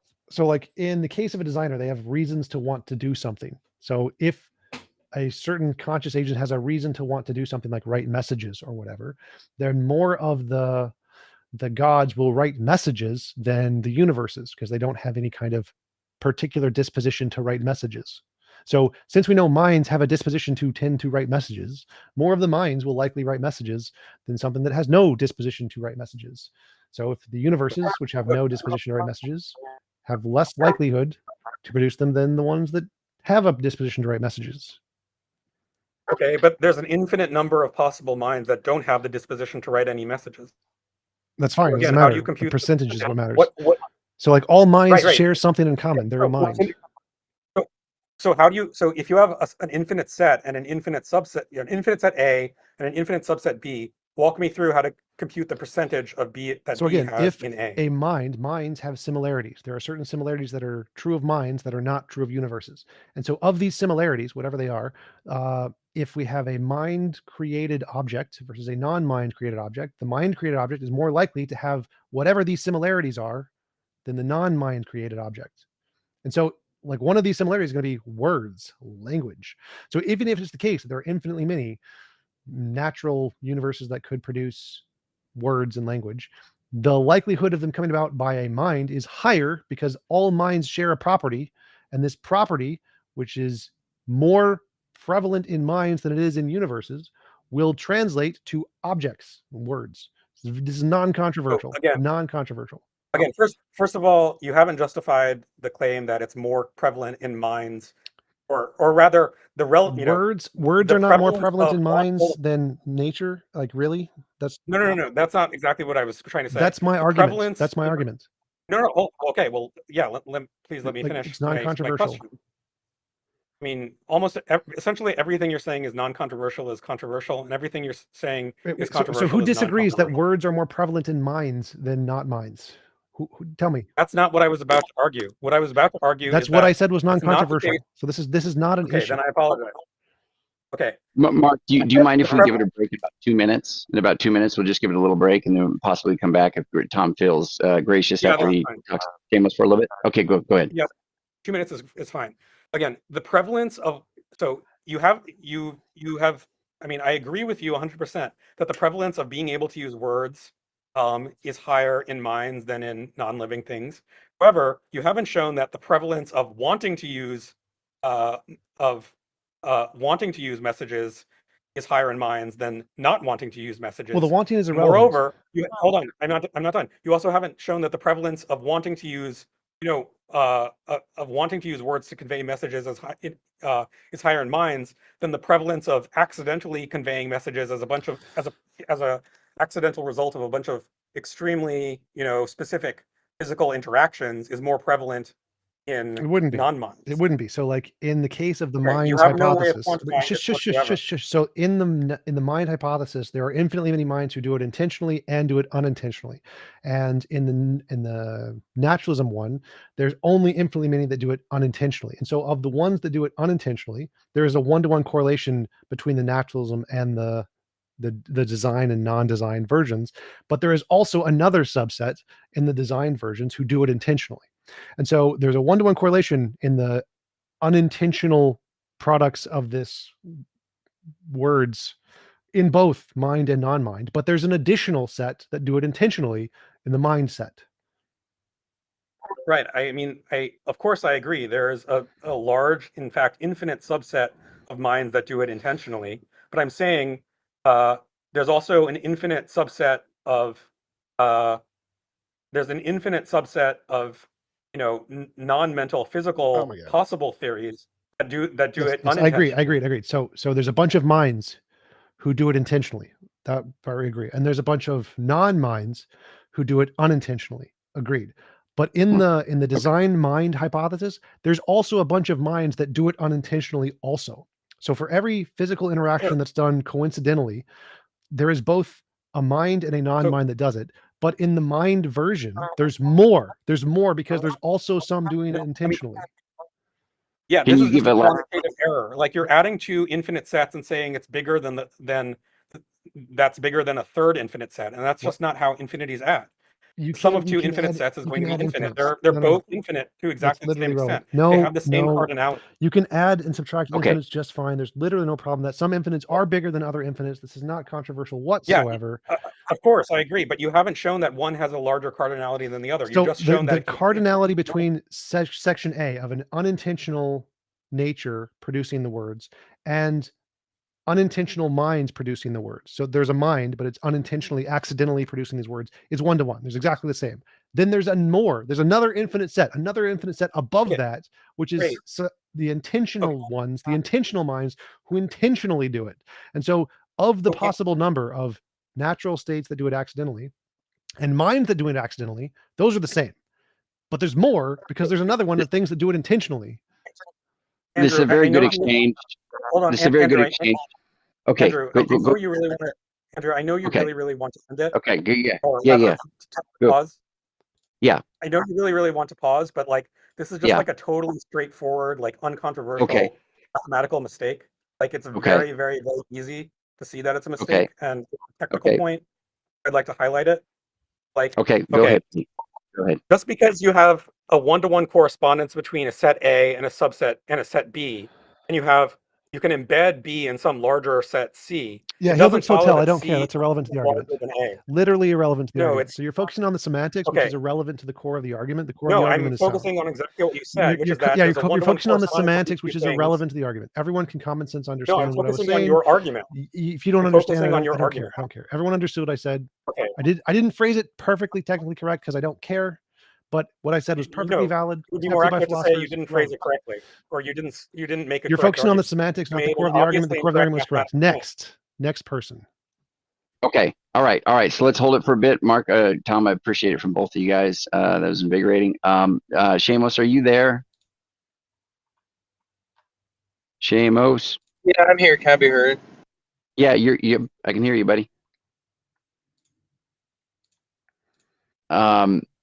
So, I mean, I don't know that Shamos was here earlier. Tom, what was can you give your argument again? It was pretty short and sweet for atheism. It's as rational to reject God as it is to reject Santa.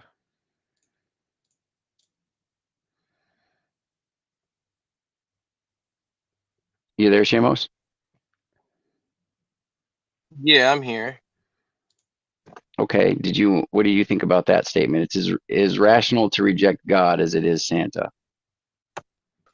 I think that's going to depend on your commitments and your background beliefs, and it's going to vary individual by individual. To claim that that's some fact that's true for all people is something that I would think is absurd. And so I don't really know what you guys were talking about. I listened for a minute. It was a bit of a cluster, but it seemed like the classic when atheists, like, give me evidence for your God, let me sit up on the throne of judgment, and you provide me the evidence, and let me bang my gavel and show you that I'm the true pillar of logic and reason, and like, obviously the next thing out of the internet atheist's mouth is like, he appeals to do you have like, any evidence oh, or I not? need, 'Cause I need, I need some stop. This scientific isn't. prediction, right? It's We're something not that interested. caters to Stop talking. psychological Stop talking. security Move and the audience. scientism. Move the audience. And so, move him. Hold Bye on. bye. Hold hold on, Duffy, Okay. I'm not done with Move him. Bye bye. So again, I'm not interested in your preaching. If you don't have any evidence, then you have as much evidence as Santa, which is none. It's as simple as that. All right, give him an argument, Seamus. Give him an argument. No. What I'm saying here is that this whole thing, Do you have where any it's evidence? like, hold on, just calm down for a Do second, you buddy. have any evidence? Yes or no? This- Yeah, I do. What is I it? do, but I want to say What a is few it? things No, I first. I don't want to be care. able to say a few I'm things not and interested in comment. your preaching. Give your evidence or move back to the stage. I'm not going to be doing Okay. any Can you preaching. move I him? want to Can you move comment him on away? what I just saw. Last chance. Why are Evidence or you kick him out. a coward? Evidence or kick him out. What? So okay, so Andrew, you get to sit on the throne of judgment and be the judge of Andrew, all that's Andrew, logical and reasonable. Okay. And unless someone submits that to you in your highness, hurry then up. kick him out of the room. Mute him. I got Get you. him off. Get him off. Yeah. Okay. All right. All right, Taryn, go ahead, buddy. Oh, nice. Okay, well, thank you. I did have one small thing to add, that there is actually evidence for Santa, but it's actually not true that Santa is actually here, which is funny. So it's just a small point. One, I think there is evidence for God. Two, I think there's evidence for Santa, but it also shows in that there's evidence for Santa that just because there's evidence doesn't mean it's correct. I mean, I put out milk and cookies when I was a kid, and I woke up the next day and they were eaten, and there was a note that was addressed, says from Santa, and there were presents addressed from Santa under the tree that went there the night before. So that could lead you to think that someone did come in, eat the cookies, and leave me a note and put the presents under the tree. And in fact, they did, but it wasn't Santa, it was my parents. Too much. That would only be evidence for Santa if it hadn't already been defeated by other knowledge of the fact that, your parents did it. So it's not actually evidence for Santa. Unless you're ignorant of the other evidence that it's of your parents. It's still evidence for Santa. Like, evidence is just something that would lead you to think or be in a line with that being the case. It doesn't rule out that other things could also be the case, though. In that case, it would. So, like, if you're a rational actor, it would be irrational to conclude or to be justified in believing Santa Claus existed based off of the cookies. You would, in fact, be a fool. So, do you have any actual evidence? Or at least you could be wrong. No, you'd be a fool. So if you literally know of the defeating evidence but choose to go against it, that's called a delusion. You'd be a fool. So do you have any actual if you know of the defeating evidence. That is Sure. the criterion we are keeping with here. So the reason there's no evidence of Santa is because we know of the defeating evidence. So do you have any evidence of God that hasn't been defeated by other knowledge? I wouldn't say so. Not the kind that you're looking for. But I just thought that it might be relevant to point out that any kind. Do you have any kind that is not defeated? It's just not really relevant as far as other people are concerned. It's usually just like someone went through an experience, but that's only applicable to them because they can't prove that they went through it. How is that not defeated? So since we know of illusions, delusions, misconceptions, hallucinations, and how fallible the human brain is, how does the fact that you already know that not defeat that information as being evidence? Just like knowing your parents put the cookies there defeats it as evidence of Santa. Oh, well, see, I know my parents put the cookies there. I don't know for a fact that my mom hallucinated anything. Well, definitions of knowledge here are irrelevant. So there's no certainty. You don't have certainty your parents did it. You just have a probabilistic assessment based off of prior knowledge. So we have probabilistic assessment based off prior knowledge that the exact same probability that your experience was a product of delusion is the same probability that your parents put the cookies there. So how is that not defeated in the second case? Wait, why is the probability the same? Generalization. So we know we have a sufficient amount of data to conclude your parents put the cookie there. We have a sufficient amount of data that human brains are bad and have delusions, misconceptions, etc. And so we can conclude rationally that both have the same probability in general. Why would they not? Well, because one's a very particular case. I know my specific parents put these cookies there. And another one's not specific. I just know human minds can be wrong about things. So I know, but I have no evidence to show that my mom did or didn't have these experiences. I know your particular brain put the experience cookies there. So how is that different?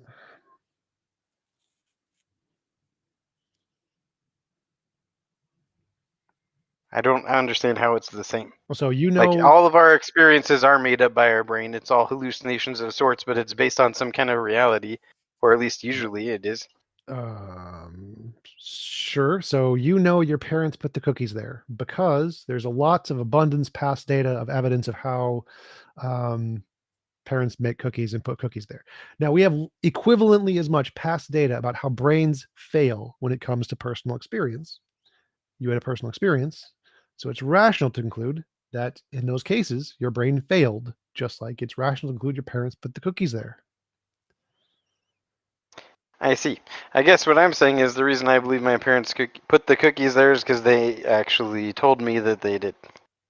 It's not because Well, that's just a piece of anything data. else. So a piece of data your parents told you they put the cookies there is presumably we have a reliable basis of evidence, which is your parents. They told you because they're the ones who did it. That's trustworthy evidence.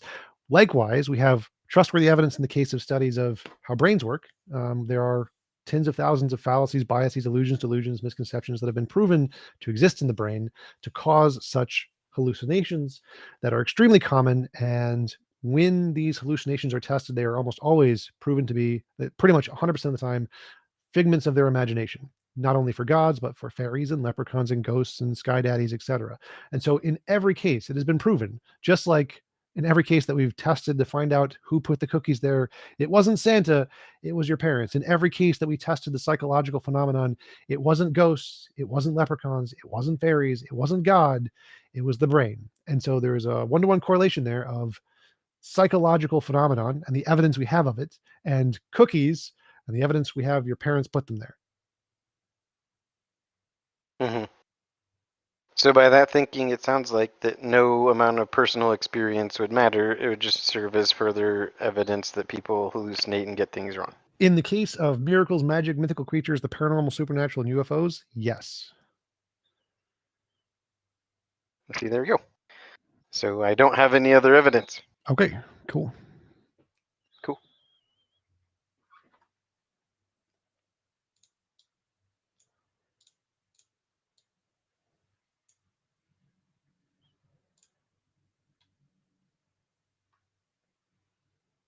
There we go. What's up, Sonny? Hey, what's up, guys? Okay, TJump. I guess like first questions, just so I can understand it. Do you think that like when you have like a claim and you're trying to justify it, do you think that's going to fundamentally go back to your Cognito thing? I have no idea what you're asking. Okay, so when you have like a claim and you're trying to provide some sort of inference for the claim, do you think that that like stream of justification is going to go back to your Cognito? Is that, do you get what I'm saying? Do I think You therefore can I make am? it do so, yes. Okay. So I guess my question would be like, the claim that you exist, right? That's going to be a claim. Do you have some sort of inference to justify No, it's that? a description. It's a description of an experience. Well, that's another claim. That's just kind of to repeat the claim. Sure, right? but the claims don't You're matter. just So again, saying there's that. an experience. There is an experience. It literally exists. This is not a claim. Well, that's just to do it again. Yeah, it is a claim. No, You're just no. saying it exists. I'm making Yes. a claim to describe a thing, and the claim is a reference, is referencing the thing. There's a thing there, which is an experience. And I'm making a claim to reference the thing, but it's not referencing another claim. It's literally referencing an object that exists. So it doesn't actually Right. rest on a By claim. Well, it does, because Does by not. referencing the object, Does not. I've already by I just debunked referencing the this. object, you're wait, really quick. So by referencing the object, you're assuming the object exists, right? No, it's literally an experience.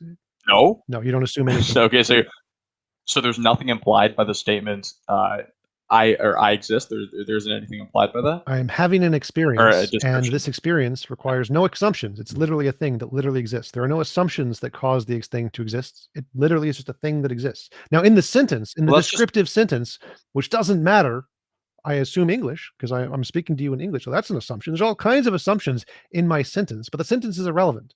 The object of existence is there independent of all assumptions and all definitions and all claims. Well, I take it to just be like an unjustified claim then. Just an axiom It, when you say you exist. the sentence, but again, the sentence is a reference to describe an object, which is the experience. So debunked. Right. When you say something like, yeah, it's just a sentence, but I really am existing, it's just describing that I'm No, no, no, existing. no. Experience. You say There's something an like that, experience. that's going to be a claim. Experience. So like I'm seeing a TV. Yeah. This is a thing. The whole This is a thing. experience thing. It exists. Yes. So it's That's occurring what I in mean. So when reality. you It's say a thing, right? So the words yes, don't once again, matter. we're just all we words. keep, I can we make keep up any repeating the claim. words to describe that, but it doesn't matter. None of the words matter. I'm not assuming I exist. I'm not making a claim I exist. None of that is happening to cause Oh, my experience. None of it. Well, I'm not saying it's happening to cause your experience, but you are saying you're making the claim that it's happening. Right. So after I have the experience, I then use words to describe it. Yes. Right. That's just another claim, though. You're just assuming that you are having the experience. No, it's not an assumption. It's an event that's literally occurring. Assumptions don't cause events. Oh, God. So there's an event there. It's happening, and assumptions just don't matter. It's irrelevant. Yeah, what you're saying, you keep repeating All it. right, You're so just next, saying, I've no, debunked him. Next.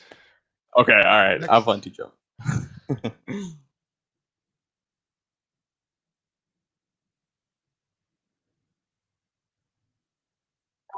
All right, Andrew, was there anything else for me here? I don't know what the format is.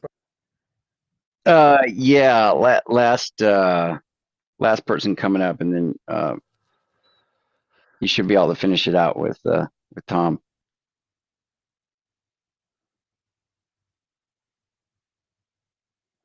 Are you there, Yahweh? Oh, I invited Yahweh. Here. I'm here. Oh, okay. Go ahead, buddy. So, Santa Claus and Sky God, completely agree. I want to ask first, TJ, is your main contention with the God of Abrahamic religions presupposed by Catholic or Christian doctrines, however someone wants to phrase it?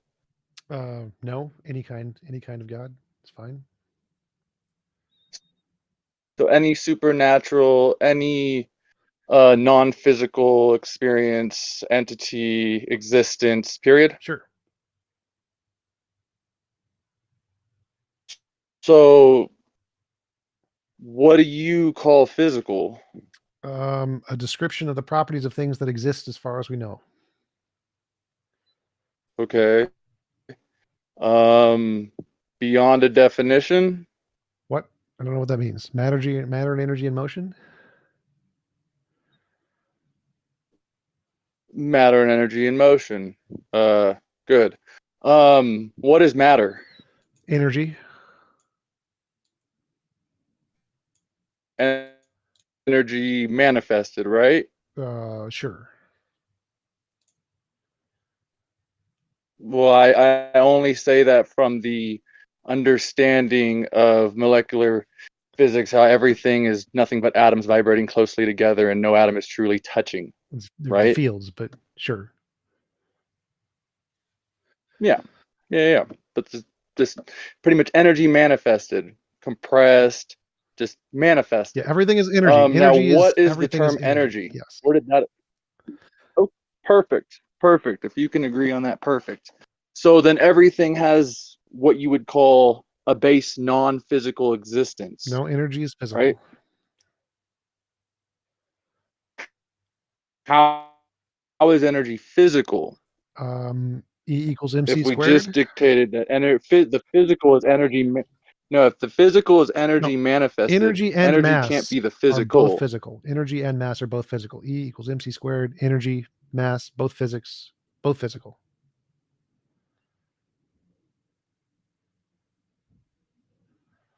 Like in physics, they study mass and energy. That's It's not why like I'm trying to get your physicists base are like, definition on what physical is. That's fine. the things studied in the base field of understanding physics. of what physical The is. things studied in the field of physics. Physical. That's what you call the physical. It's what physicists call the physical. So where does the physical reality come beyond the definitions of the minds who came up with them? That makes no sense. That sentence Is a rock not physical until someone does it take someone to study a rock to make it physical? So the there were lots of hypotheses of physical realities and non-physical realities. The models of reality that made progress in the field were the ones that hypothesized everything was made of physical reality. Those made successful novel predictions. The successful novel predictions were confirmed, which then vindicated the hypothesis of physicalism. So it's not that we defined it as physicalism, it's that things, the hypotheses that were only based off of principles, particles, and laws in motion with no extra goop out there like the supernatural, are the ones that made all of the successful predictions. And so those hypotheses are the ones that are accepted as true.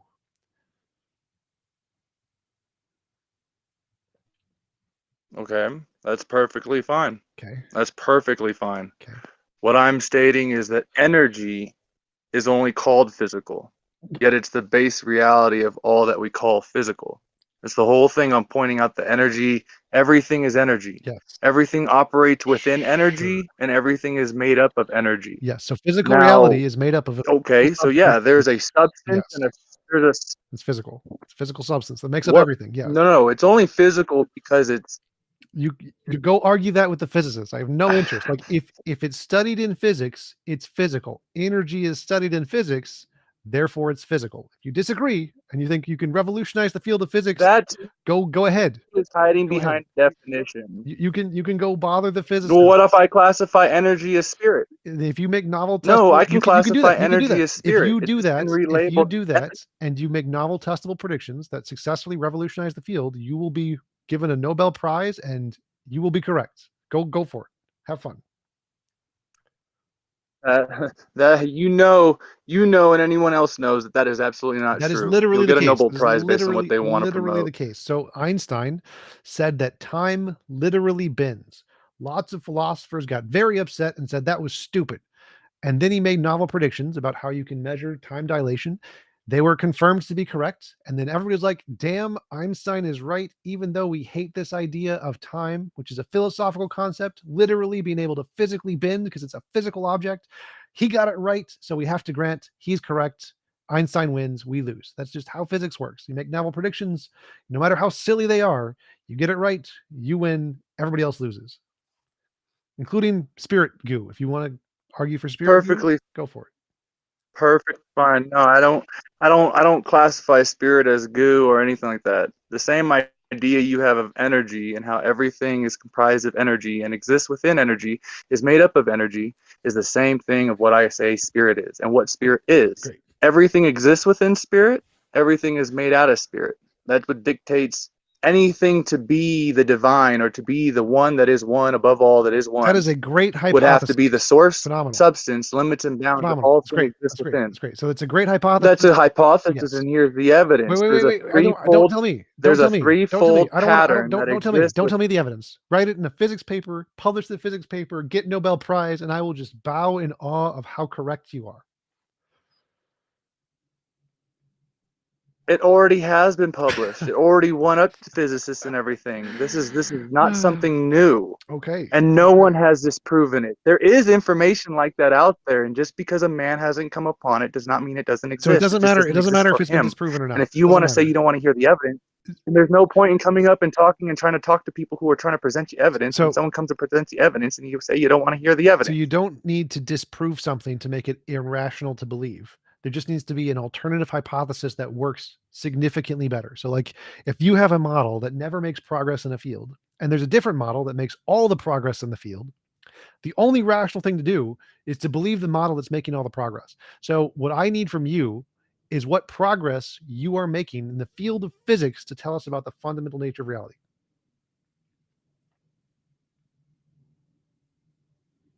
Why are you on here having a debate or a conversation with anybody if that's your stance? Well, that's my stance for physics. So if you say you know something more fundamental about energy than the physicists do, then you have to compete with the standard of evidence that the physicists use because they're the ones making the progress. Oh, but the debate that's ushered tonight is, does God exist? Right. Well, if you, in your mind, want to separate God from physics, then that's you. what is that? But I'm has here to nothing tell do with what I you said. that for God to be God, physics, all of it has to be a part of him. That literally makes no sense. So I mean, the only if way you're a someone can come and pantheist, tell you sure, about sure. If you're a God, panentheist, sure, I don't care though. If you want to say that energy No. isn't So physical, see, now you're evaluating. Now you're evaluating based on spiritual or different kinds of understanding that you have encountered with, but instead of just encountering somebody speaking to oh my you. god, You're basing god, right oh my before the god. person talks what you have already heard, and thinking that it all is going to exist within that realm. So, panentheism, the definition is that the universe is a part of or included in God. That's just what the word means. It's not like this is magic, but it's not. if you can go argue that with Google. Go to Google. Pantheism is where No, each part of the universe represents a specific god within a totality. no, panentheism, PANEN, panentheism, panin. You should go look up what the pantheists out in Rome thought Not and what they not believe. pantheism. Pantheism is PAN theism. Panentheism, PANENTHEISM. Panentheism. Google definition. Panentheism. Pan means all, in, en means inside of, theism, in God, all All right. in God, all Yeah. in. Yeah, we don't have much time Well, the left. problem- We don't Okay, have then I'll much get time left. My to it. Well, quickly, Jump. if you'll just go ahead and The whole buddy, go ahead. course. The whole problem is I'm not saying that this creation is a part of God or is separate from God or anything. I'm saying that he himself manifested into this creation. And thus this creation has a makeup which indicates that it came forth from something because it has a makeup. Whether or not you know that makeup, you have a threefold makeup. Your body is in three chambers: a head region, a chest region, and an abdominal region. The chemical structure of everything is a proton, neutron, electron. Three states of matter. Everything exists within a threefold makeup. There is a makeup within life itself that speaks forth to something else's makeup, which it came forth from.